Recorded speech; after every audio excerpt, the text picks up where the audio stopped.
আসসালামু আলাইকুম, কি অবস্থা বন্ধুরা? আজকে আপনাদেরকে দেখাবো মরুভূমিতে আলু কিভাবে রোপণ করে।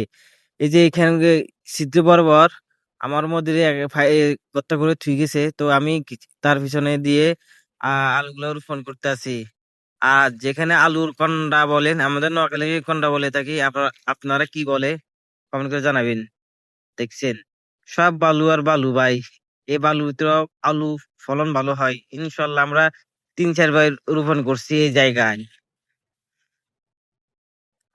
তো দেখছেন কত সুন্দরভাবে আলুগুলারে মানে কি সেন্টারে বসায় রাখা হয়, তারপর উপরে মাটি দিয়ে সুন্দর মতন আমি লেবেল করে দিতে আছি।